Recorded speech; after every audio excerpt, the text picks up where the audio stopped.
Hello, and welcome to another episode of the Religious Studies Project. I'm Dave McConaughey, and it's delightful to be back in one of the co-hosting chairs today with the lovely and excellent Andie Alexander. It's very nice to hear your voice again. We've had such a great opportunity to speak with each one of the people that's doing the interviews each week and get just that little bit of summary. And we hope that listeners are really enjoying that encapsulation of what comes, because sometimes a 30 or a 45-minute episode, you really want to know what the investment is there. And today we have a doozy for you. Andie, can you tell us about your interview with Matt Sheedy? Yes. Today, I was speaking with Dr. Matt Sheedy about his recent book, Owning the Secular, Religious Symbols, Culture Wars, Western Fragility. And in this book, Sheedy explores the constructions of religion and secularism, of gender, of atheism, particularly with regard to constructions and representations of Islam in the public sphere in the post-9/11 era.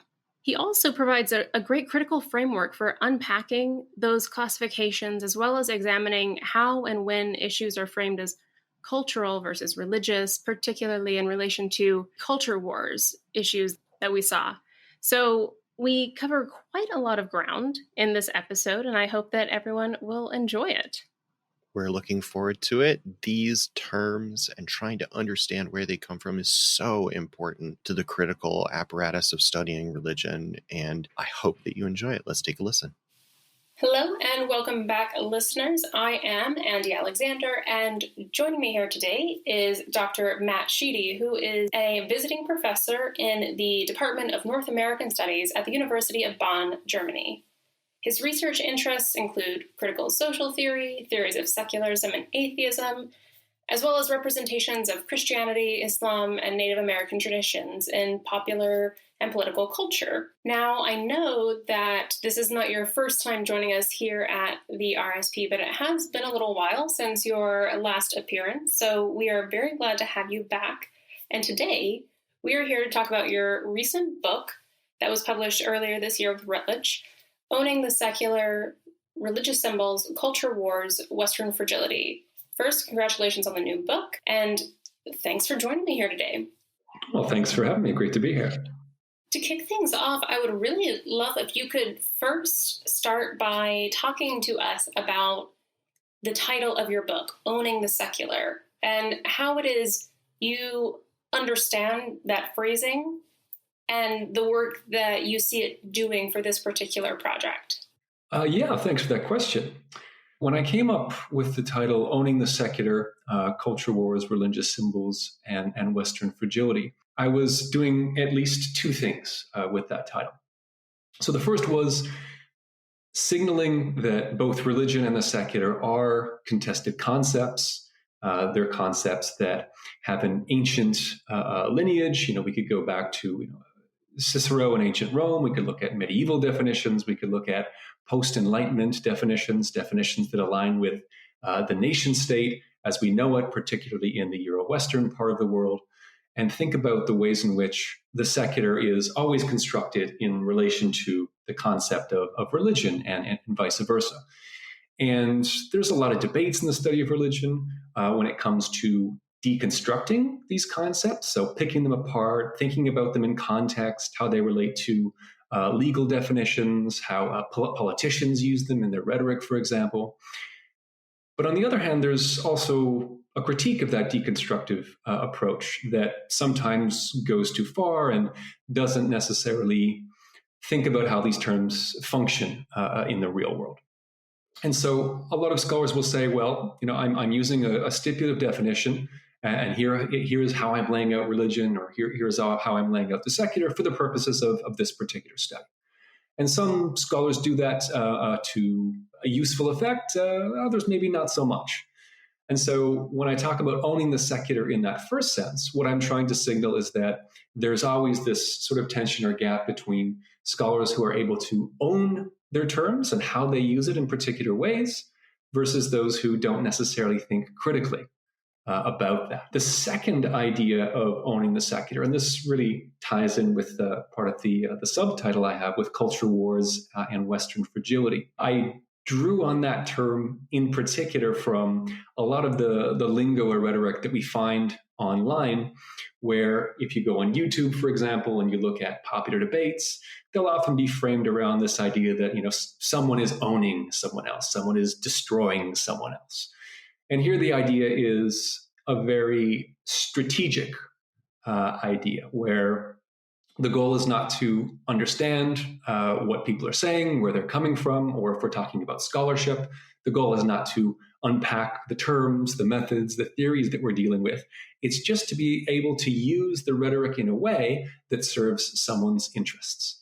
And so those are the two senses of the term owning that I tried to signal in my book. And I guess the last thing I'll say about that for the time being is that I was really interested in thinking about the secular on three basic levels. So the first is the idea of how the secular gets used by nation state. The concept of secularism is something that has a relationship to state power. It also has a relationship to certain principles that people might hold, whether they identify as religious or not religious. They often enumerate secular values in particular ways. And the last sense of secular has to do with secular, to be secular as a form of identity. And in my third chapter, where I look at ex-Muslim identities, I very much dig into this idea as to what the relationship is between self-described ex-Muslims and how that relates to their identity as secularists or defining themselves as secular. Yeah, that makes a lot of sense. Now, I know that you talk a bit about culture wars in this part of the book as well. Could you tell us a little bit more about your work on that? Yeah, sure. The second part of my first chapter, which deals with different concepts of secularism, the second part talks about culture wars and the role of culture wars in contemporary societies, particularly in online spaces. And so to touch on a few influential flashpoints, I mentioned how, for example, in the late 1980s, there were a series of discussions about what is the Western canon, or what is the canon that we ought to be thinking about and learning more broadly. And it was during this time that a lot of disciplines, women and gender studies, cultural studies, queer studies, and so forth, started to challenge this idea of a Western canon. And as some of your readers might be familiar, a fairly controversial and widely read book from, I believe, 1987 was Alan Bloom's The Closing of the American Mind. And he was very centrally preoccupied with this idea that the Western canon is important, it needs to be preserved, and that these trends to destabilize the Western canon were a threat to our values, even our civilization, if you want to take it that far. And so I find that historical or literary touch point really, really interesting for thinking about how the issues that we tend to think about and associate today with culture wars really have quite a long history. And in fact, we could go back much, much further, as, for example, Stephen Prothero does in his book dealing with the culture wars. He goes back to Thomas Jefferson and Prohibition and debates over Mormonism in the 19th century. So, you could certainly go back in time. But I was more interested in this sort of transition point in the late 1980s, early 1990s, where, for example, talk really began surrounding this idea that there was a clash of civilizations. That term was coined by Bernard Lewis in his essay for The Atlantic called The Roots of Muslim Rage in 1990. And then it was popularized by Samuel Huntington in a 1993 essay called The Clash of Civilizations with a question mark. 1996, he turned that into a book. It became a very, very influential way of thinking about contemporary conflicts, this idea that there are different and competing civilizations that are incompatible. And it was after, or I should say in the lead up to the war in Iraq in particular in 2001, that we really saw this concept become, or I should say enter into public discourse. And it became reproduced over and over again, particularly in relation to Islam, and that Islam did not embody the same kind of Western liberal secular values that we ought to be exporting around the world, or so the idea went. And so I kind of set the table with those two pieces, both in academia and in sort of popular political culture, when it comes to this idea of what is the West, what is the canon, and what is Western civilization. And you could probably anticipate part of my subtitle, the idea of Western fragility, is trying to nod in certain ways to this very narrow discourse that is often very protectionist and doesn't necessarily allow a lot of voices to be heard, despite its claims to do precisely that. And that is, of course, one of the claims of secularism, this idea that is neutral, that is open and inclusive, and so forth. And so I also talk about in that section, and I focus on a number of theorists, one of which is Angela Nagel in her 2017 book, Kill All Normies. And one of the things that she talks about is how recent online controversies, and here she's talking about the context of Donald Trump coming to power. She says that a lot of recent online controversies and forms of rhetoric date back to the 1960s, in particular in these cultures of transgression, where transgressing social norms was elevated to a very, very high ideal. But whereas in the 1960s, according to Nagel and many others as well, the modes of transgressing the dominant culture were often done in such a way to push back against racism or sexism or homophobia or Eurocentric points of view and so forth. The politics of transgression that has really emerged in the Trump era for Nagel, as cultivated on sites like 4chan, 8chan, Reddit, and so forth, is one that is sort of promoting transgression for transgression's sake. And a lot of it is tied to this feeling that the dominant culture has become too politically correct, that free speech is being censored, and that transgressing against that social order is an end in and of itself.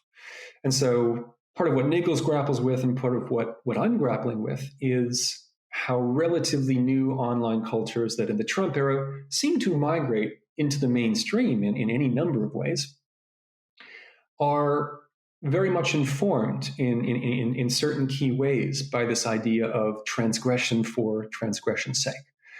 Or, if you like to phrase it a little bit differently, they are using that idea of transgressing against political correctness and valorizing free speech as a mask or as a way to legitimate their resistance to what are very rapidly changing social norms, where through social media, many voices who were previously marginalized or excluded altogether are now able to enter into the fray and really change the way that we think about shared values, shared ideologies, shared goals, and so forth. And so setting the table in that way is my attempt to enter into this terrain of online discourse, online ideology that I argue really complicates how we understand the secular, particularly when it comes to the way that states try to enforce certain modes of secularism, but also how certain groups and individuals will understand or use this term.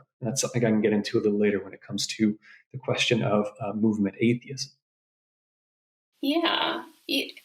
I would also be interested to hear a little bit more about what it was that led you to focus on this particular area and put these different aspects into conversation with one another.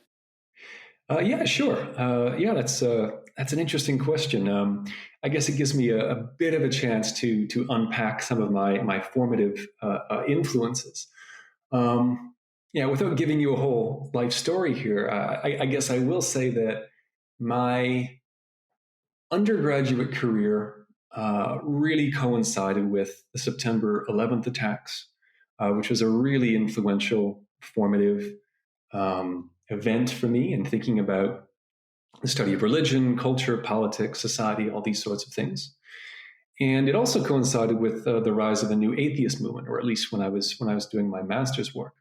And so those two things feature prominently in this book, and have been things that I've really been thinking about for a long time.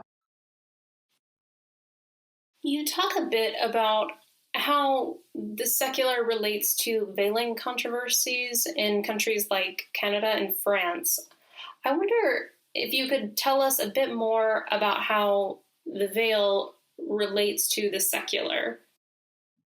Yeah, absolutely. So I guess a good place to start is to talk about what I refer to as the niqab affair in 2015 in a Canadian context, which was really formative for me in digging deeper into these issues. So, as maybe some of your listeners might be aware, there was a very, very interesting controversy throughout 2015 in Canada, starting in late January and going all the way until the end of the year.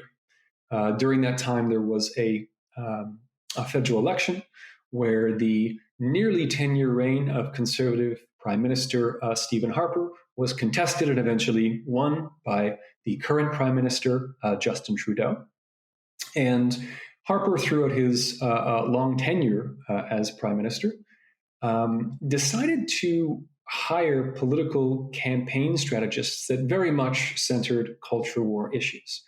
And seeing as he was down in the polls, again, almost going into year 10, him and his strategists decided to focus on a very, very little known event that had occurred in late January 2015, where a woman named Zunira Ishaq, a then permanent resident of Pakistani heritage, fought to challenge the government on a little-known law dating back to 2011 that banned niqab-wearing women from wearing their kneecaps during oath-taking ceremonies for Canadian citizenship.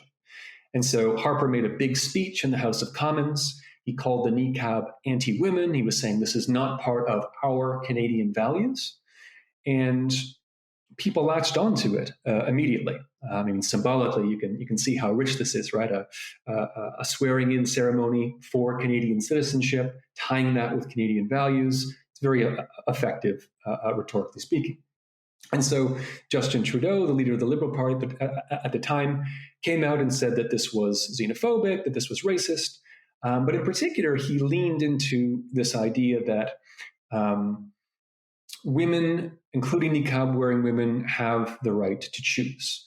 And the states should not intervene in such a way. It is, ultimately up to a woman to choose what she wants to do with her body. Now, putting aside, whether we agree or disagree with these ideas, what really interested me about this is that this controversy that started in early 2015 was arguably the single biggest campaign focus throughout 2015. It was constantly being debated by politicians and pundits and media. And it was the type of thing that was jarring for me in particular as a scholar of religion, because prior to this time, no one really talked about the niqab. It didn't come up at all, but all of a sudden, everyone had an opinion on it. And it was the thing that we had to concern ourselves with. And so in one sense, it was very much, a manufactured culture war. But it did, of course, touch on not only a lot of the sort of insecurities or uncertainties, or in some cases, prejudices that people had, but also it really served as a test case for how models of Western liberal secularism are able to manage or negotiate these kinds of controversies. And so what I ultimately argue in the case of the niqab affair from 2015 is that while they had very, very different positions, Harper and Trudeau, they both relied on a version of what scholar Elizabeth Shackman-Hurd calls Judeo-Christian secularism. And that is to say, they lean into different versions of this idea that Western cultures are grounded in a certain foundation, a certain set of values, and this ties in a lot with the rhetoric of Western civilization, that from a more strategic and, let's say, for the sake of argument, conservative point of view, although many liberals hold this position as well, that certain versions of Islam and veiling are anti-women. Therefore, they don't align with secular values. Therefore, we need to push back against them. On the other hand, this rhetoric of choice, more commonly associated with a sort of a liberal, multicultural point of view, also leans into this broader accommodationist notion of Judeo-Christian secularism, where different groups are tolerated for their religious differences if they are, and this is crucial, able to be recognized as falling within the acceptable range of practices and beliefs. And I mean, I can say a lot more about the contents of this chapter, but one thing I really want to sort of put a button on here is that what was fascinating about Zunira Isaaq, and I looked at a number of other cases involving the veil and the niqab in particular. What was fascinating about Zunira Isaaq was that she directly challenged the government at the time and was constantly appearing on the news, in print, and performing her perspective in such a way that really clashed with the dominant narrative about Muslim women in general and niqab-wearing women in particular as submissive, docile, as being forced or compelled by their husbands or their religion to wear the niqab.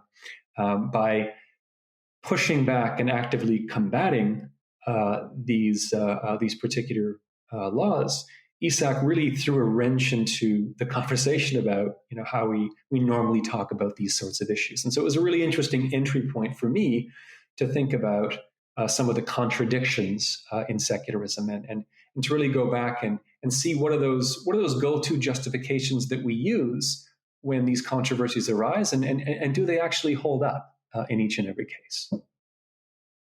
I think that example works very well to demonstrate what you're talking about. What sort of theoretical approaches help to inform the way you engage these different examples that you study?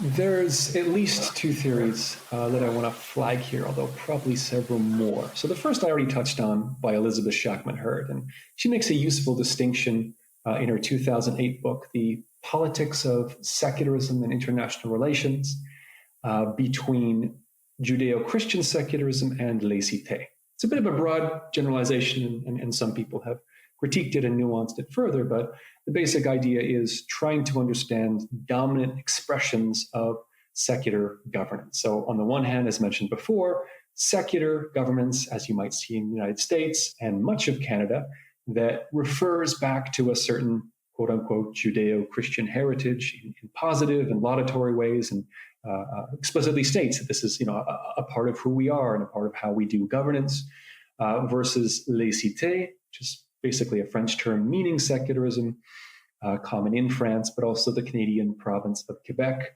which draws a harder line in the sand between the state and quote-unquote religion, where there's this perception that religious ideas, religious speech, religious forms of dress are threats to the unity of the state and therefore need to be managed a little bit more strongly, a little bit more strictly than other things that we might find in society. And so when we turn to look at, for example, the recent bans on certain quote-unquote religious symbols in the Canadian province of Quebec, we see this second idea of secularism, laïcité, at work.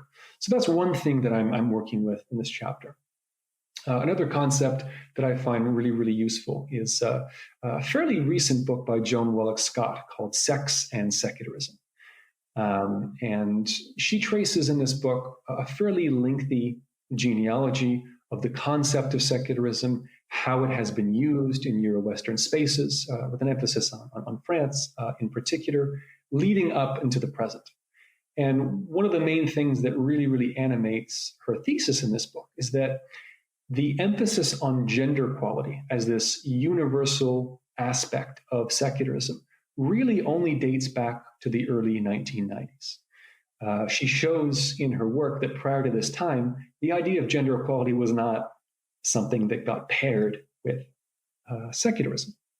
It was something that came about in the wake of the collapse of the Soviet Union, and very much in the context of this discourse of a clash of civilizations, which of course became even heightened after the 9/11 attacks. And so I really draw on Scott's work to try to show and unpack some of the ways in which this idea of linking secularism and gender equality is very much a recent phenomenon, and one that, when you start to unpack a number of examples, is quite haphazard and sloppy, and is often about different governments working out conflicts over other things. So I'll get to that in a second. One more thing I should mention theoretically that might be of interest to listeners and perhaps students in particular is that drawing on theories of semiotics, drawing on theories of Orientalism and the tradition of Said that focus on representation in the form of tropes that have come to inform the ways in which certain groups are signified in the popular imagination. I look at, for example, drawing on the work of Lila Ahmed, how conceptions of veiling in Islam have a very long and, of course, very complicated history that do not signify historically and across cultures the dominant things that we tend to associate with veiling today, namely the oppression of women, the idea that Islam is an oppressive religion, or on the other side of that, that it is simply a matter of a woman's choice. She looks at, for example, how many early impressions of veiling had a lot to do with one's status or social class, for example. I also look at, and so without going into too many details about that historical past, it's a useful brief genealogy for setting the table in such a way that we can clearly see that these contemporary understandings or representations of Muslims and Muslim women are not things that have been applied in all times and places, but rather are contingent, but rather unfold in relation to the interests of different social actors, oftentimes in response to certain significant political and cultural events like the September 11th attacks. And so I also talk about how a lot of attention was paid to Muslim women, particularly in Afghanistan, following the September 11th attacks, how this idea of liberating Muslim women was a central talking point of the Bush administration that continues actually to this day with the recent withdrawal.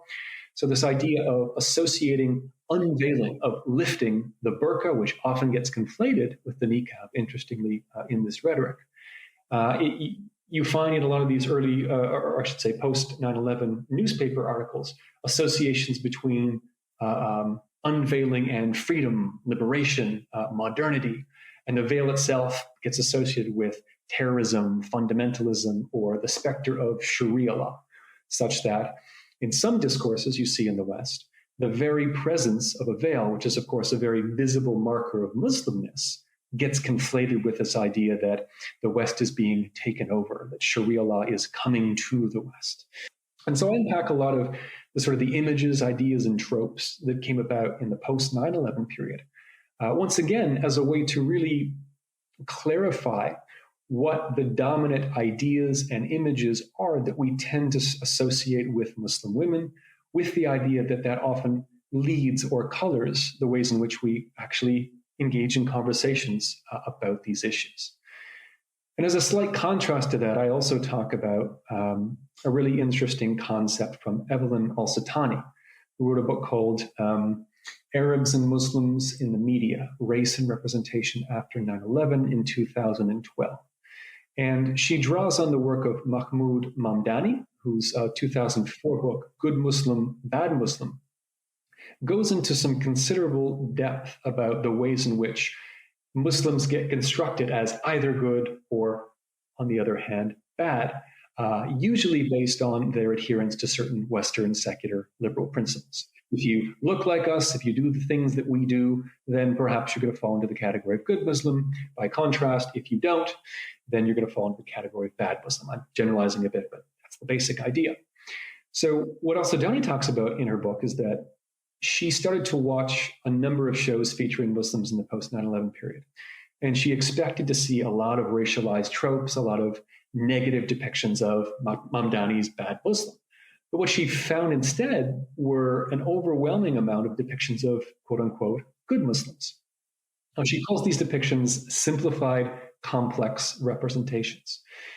Complex because they're more nuanced than a lot of tropes in the past where Muslims and Muslim women were voiceless and they sort of embodied certain stereotypes or caricatures, but simplified in the sense that they're legible to a Western audience, right? They do the things and say the things that are like us that we can recognize.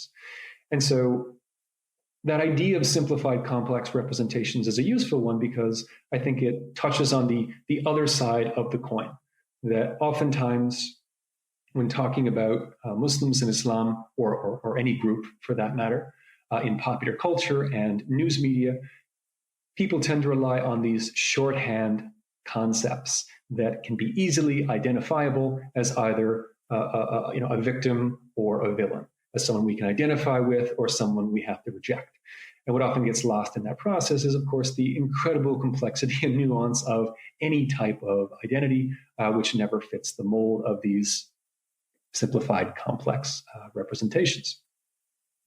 And so one more thing I'll mention that I do in this chapter, I look at a number of instances of court cases in Europe, in countries like France and Britain and Belgium, among a number of others, where dating back to the early 2000s, there were various attempts to either limit or ban certain religious symbols. And interestingly, in almost all of these cases, it started with something like the niqab, or in some cases the hijab when it came to girls in public schools in France, as a sort of extreme or limit case that wasn't to be tolerated.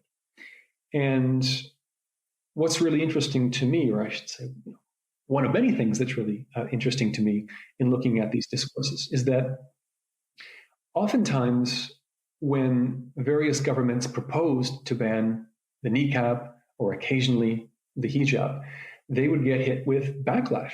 They would be called anti-Muslim, racist, Islamophobic, and so forth. And what often happened in the wake of them being called these things is a readjustment on the government level as to what their justifications were. So I draw, for example, on this case from Reus, Spain. It's in the state of Catalonia, back from 2010. And there was an attempt during that time of a conservative-led government to ban niqabs in public spaces. So some backlash came. It was called Islamophobic. And the party that objected to it was a leftist party that was very much persecuted during the Franco regime, which lasted from 1936 to, if my date's right, somewhere around 1980. But their reasons had to do with securitization and the heavy hand in the state. It didn't have to do with religion at all. At the same time, the more conservative Catholic party was in opposition to the niqab, but in the process, they really, really emphasized how the hijab was a part of their secular culture. It was a religious symbol, and they identified the niqab as a cultural symbol. So that's a really interesting strategic move, to call something cultural and not religious as a way to push it outside of an officially protected form of dress. And they very quickly came to a compromise where they wouldn't ban the niqab in particular, but they would ban all forms of masking one's face in public. And just for good measure, they threw in no public drinking and no public nudity. And so this is one of several examples I come across where the fear, or I should say the charge of Islamophobia or anti-Muslim rhetoric, forces governments to rethink their initial justifications in such a way that they take on new meanings, right? The reason for banning it gets rethought. And so no longer, for example, in the case of Spain, is the niqab considered a threat to Western civilization. That was some of the rhetoric that was trotted out, but it becomes more of a security issue. And not just Muslim women, but anyone wearing a mask. And again, as I mentioned, during this process, quite interestingly, there was this strong emphasis on the hijab as something that is within the realm of religious freedom. And it's really interesting to think about how certain modes of dress in particular become excluded or conversely normalized in the Western imagination through these conflicts that play out in public. And so the last thing I look at in that chapter is a series of bills that took place in Quebec starting in 2010. So there was a proposed bill, Bill 94, by the Quebec Liberal Party, and that required women to unveil their faces when working in the public sector. So this was a niqab ban. That bill failed to pass. Following that, there was a widely publicized bill called Bill 60 that was also called the Charter of Secular Values. And there was a lengthier title that, and I'm not going to remember it all here, but it said something to the effect, the Charter of Secular Values and blah, blah, blah, enforcing equality between men and women. So the initial bill was very clearly signaling Muslim women in particular under this assumption that wearing the veil was somehow contrary to equality. And you recall that Stephen Harper's justification for banning the niqab was that it was anti-women, right? And so this invocation of gender equality, going back to Joan Wallet Scott, is very much being invoked here. But what the Quebec government did with Bill 60, the Charter of Secular Values, was they didn't want to appear xenophobic. So as a way to combat that, they decided, well, okay, we're going to ban all quote unquote religious symbols from the public sphere, which included Sikh turbans, which included Jewish kippahs. And for good measure, they said, and large crosses, not small ones.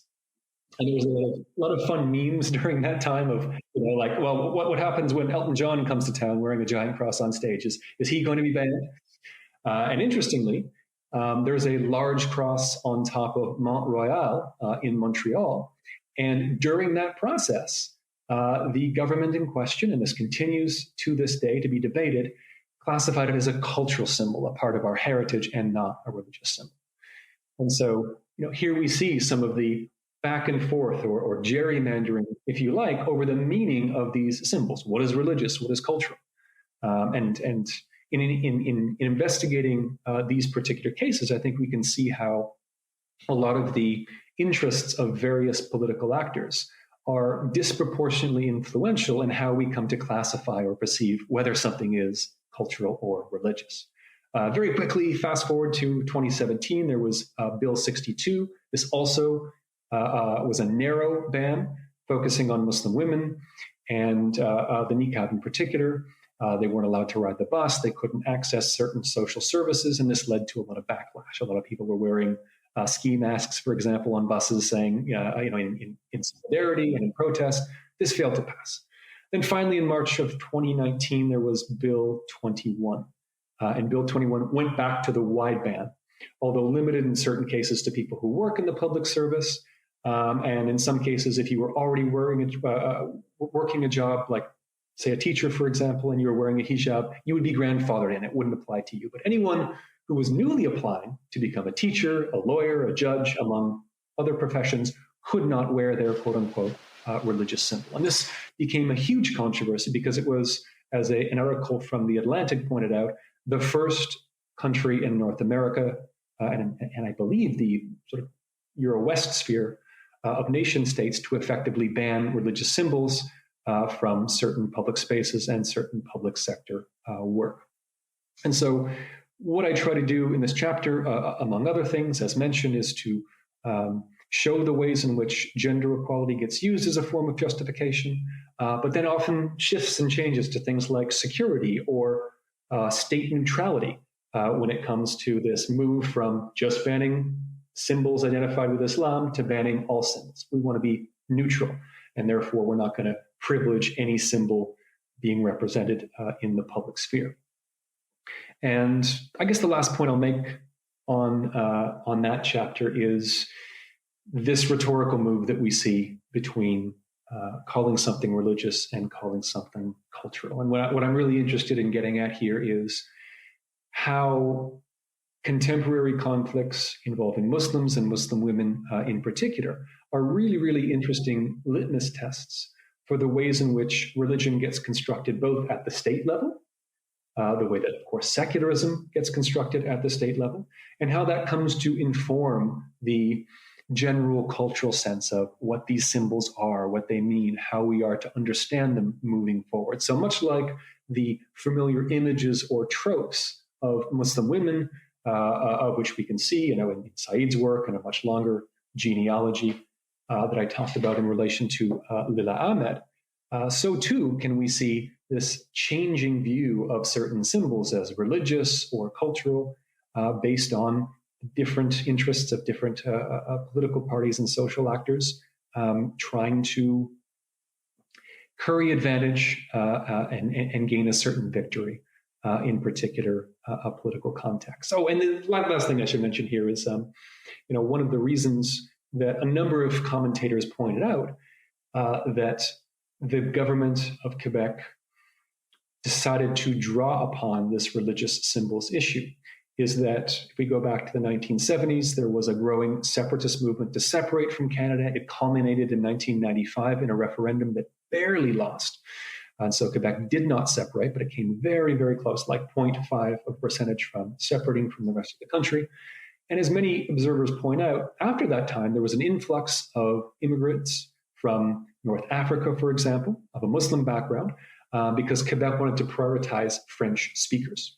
So this not only created a conflict within Quebec in terms of this influence of cultures and cultural practices that are not like the Catholic norm that Quebec was used to, but it also represented a new wedge issue for them, because in mounting these various challenges or bills, if you like, to ban so-called religious symbols, the Quebec government was constantly provoking the Canadian state to come in with the Supreme Court and say, this is a violation of Supreme Court. We will not let this stand. So then that became something for the Quebec government to say, oh, hey, look at what the rest of Canada is doing. Look at what they're telling us to do.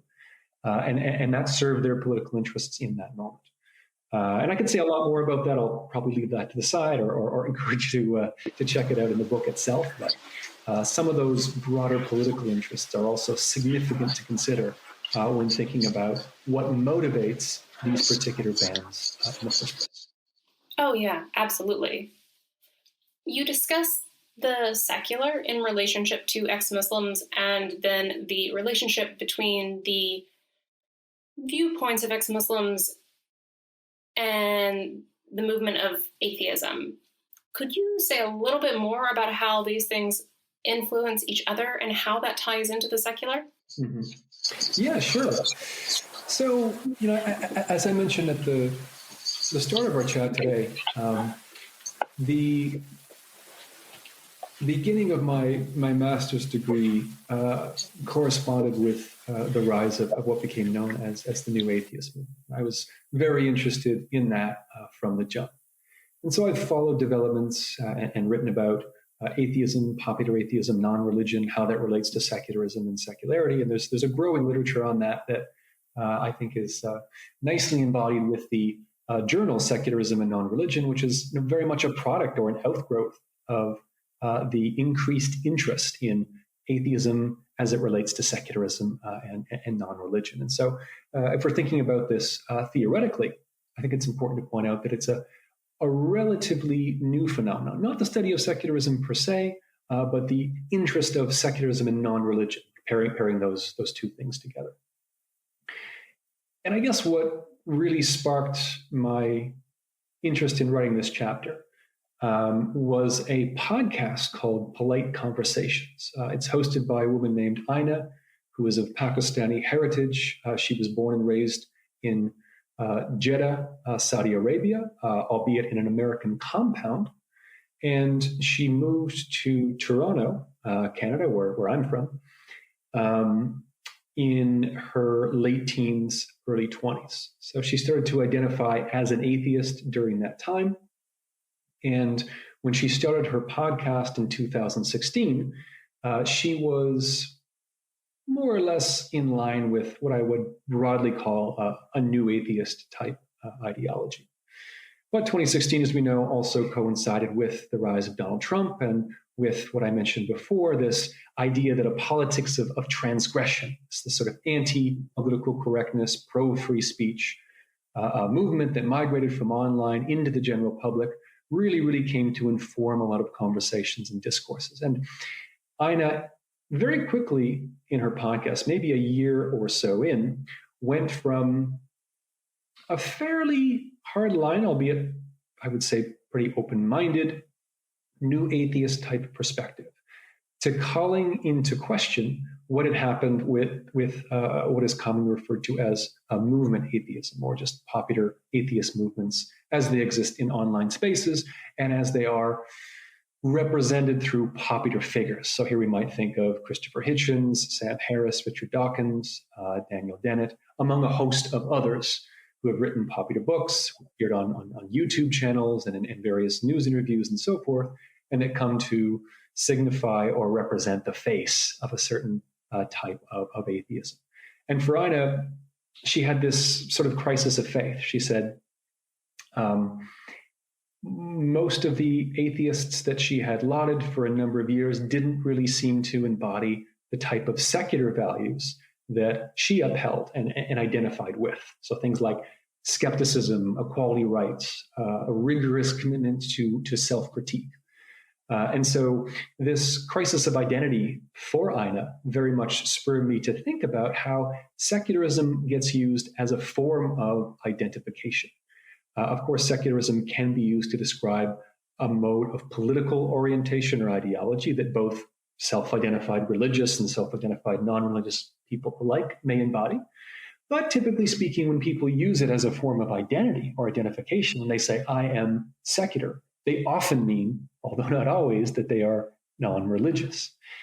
And for Ina, and certainly for a certain tradition of people who have written about this concept, secularism does embody certain values, certain ideas in an attempt to construct a particular worldview. So here we might think of secular humanism in particular as an attempt to say, well, we are not, quote unquote, religious. We don't believe in gods or any of the moral dictates that come from above, but we rather believe instead that these come from human beings, from human societies, and that we have the ability to constantly reconstruct them for ourselves.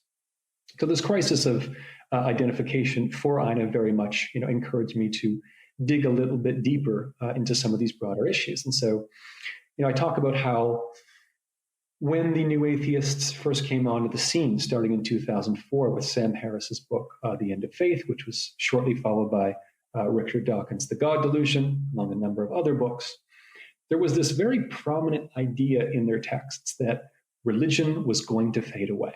So here we can detect echoes of secularization theory. And a particularly virulent and dogmatic one. There was this sense, and I think to paraphrase Sam Harris from his 2006 book, A Letter to a Christian Nation, he says something to the effect, in talking to an imaginary Christian, he says, let's be honest with ourselves. In the fullness of time, in the war between science and religion, one side is going to win and one side is going to lose. Right? And you can see that in the title of his first book, The End of Faith, as well. This almost evangelical advocacy for trying to bring religion to an end. And this is something that scholars of religion commented on and critiqued as being very much in the vein of this modernist, Eurocentric, colonial, teleological view that history is unfolding in a certain way, and that it is naturally going to develop towards this trajectory where religion dies or fades away. And so these thinkers, in some ways, might have thought of themselves as a vanguard, so to speak. But as Ina and a number of her guests point out in their conversations, you can only shit on religion for so long before it becomes repetitive, before it becomes stale, right?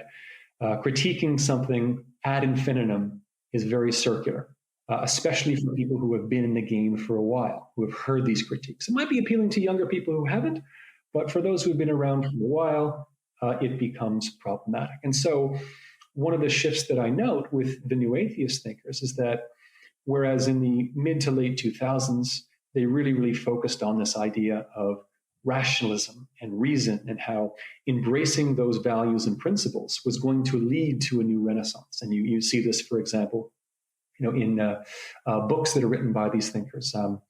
Dawkins writes one on evolution. The name of it is escaping me right now, but it's very much this sort of presentation of evolution as a new form of religion, right? Where engaging with the cosmos, engaging with these ideas are a way to re-enchant one's own relationship to the natural world as opposed to the supernatural, right? But as these debates grew stale, I noticed that figures like Sam Harris and Richard Dawkins in particular were shifting more towards culture wars in their rhetoric. They were often called out for being Islamophobic or misogynistic, and not without justification. And a lot of their alliances and public commentary were often aligning in interesting ways with these politics of transgression that I talked about before, pushing back against the excesses of, for example, critical race theory, or pushing back against what they perceive to be new forms of gender identity, including transgender identities that were contrary to biological science, that were a part of the quote-unquote woke brigade, that were embodying this idea of social justice warriors.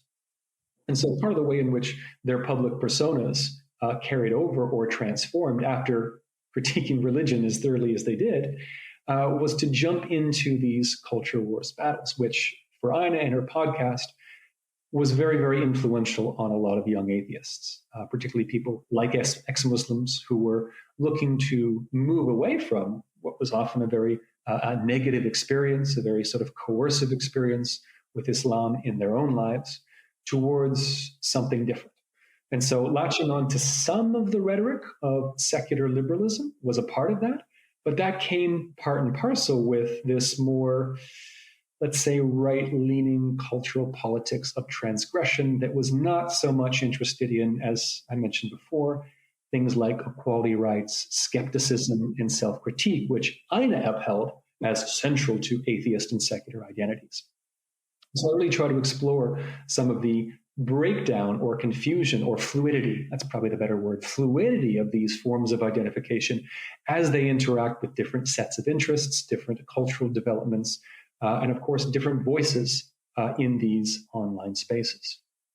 So, just so I don't forget, another point that I think is really important to mention here is there was a turning point with new atheist figures, starting with Sam Harris in 2014. He co-wrote a book in the form of a dialogue with a British self-described secular Muslim thinker, Maajid Nawaz, who was a former Muslim radical, and he became a reformer. Their book was called Islam and the Future of Tolerance, a Dialogue. And what that marked for me, and certainly for Harris, was the shift from saying religion poisons everything to quote Christopher Hitchens from the subtitle of his book, written in 2007, God is not great, our religion poisons everything. So Harris is shifting from that idea towards one whereby the way to deal with religion in general and Islam in particular is to engage in alliances with secular liberal Muslims who embody Western secular values. And so part of what I argue in this chapter is that although that's a rhetorical shift, substantively speaking, it's actually not much of a shift. Underlying what they are ultimately arguing is that a certain understanding of Western secular liberal values, a certain conception of Western civilization is the foundation point that people ought to adhere to. If on the one hand, in their early stages, they can't be converted to atheism or non-religion, well then, the move is let's focus on moderate Muslims who can and carry forward our battle that way. And I look at a couple of other popular thinkers like Ayaan Hirsi Ali, who was arguably the first and only ex-Muslim whose voice got elevated through a number of best-selling books. And she similarly, in a 2015 book called, I'm blanking on the name, Heretic, Why Islam Needs a Reformation Now. She makes a similar move by saying there are what she calls Mecca and Medina Muslims. Medina Muslims are the violent ones, they're the fundamentalists.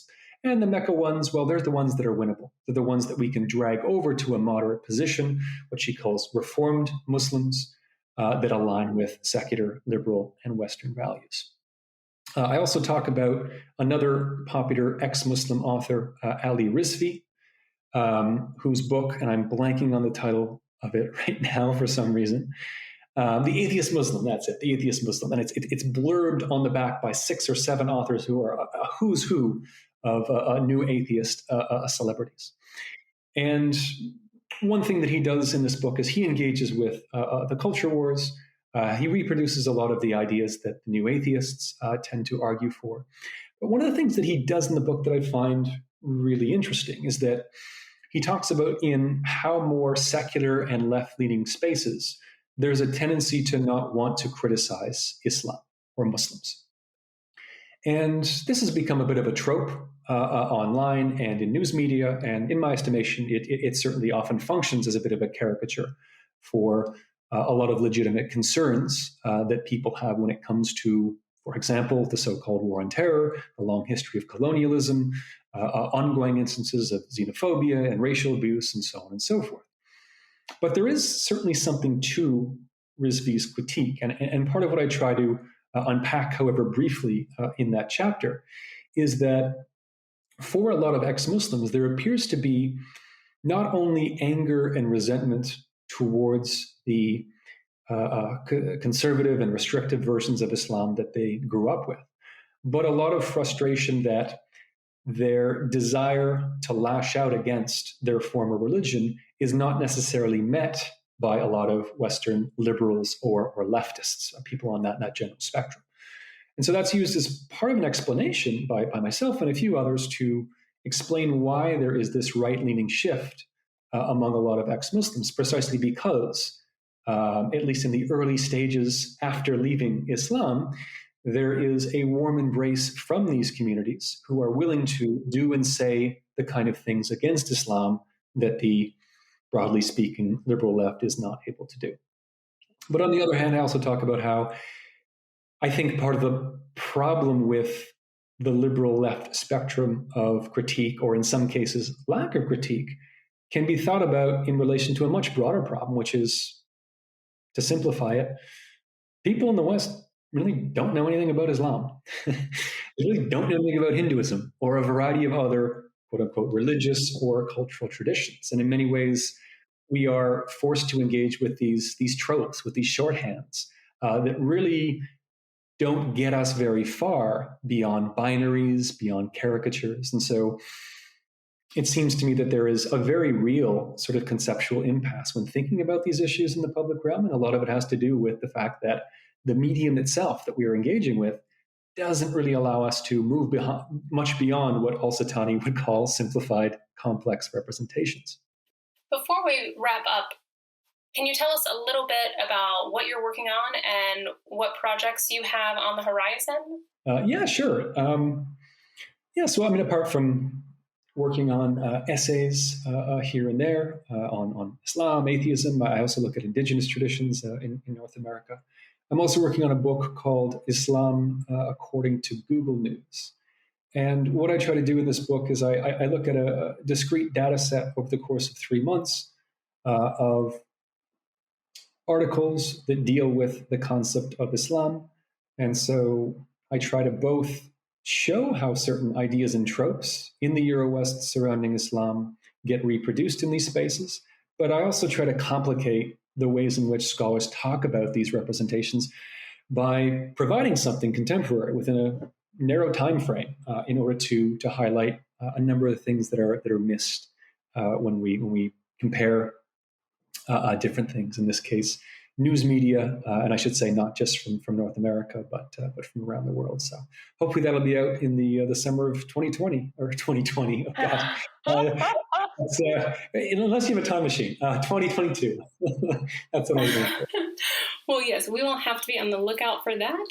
And hopefully we'll be able to have you back on the Religious Studies Project to talk about that once it comes out. I'd love to. Thank you so much for being here. This has been fantastic. Yeah, it was my pleasure. Thanks for having me.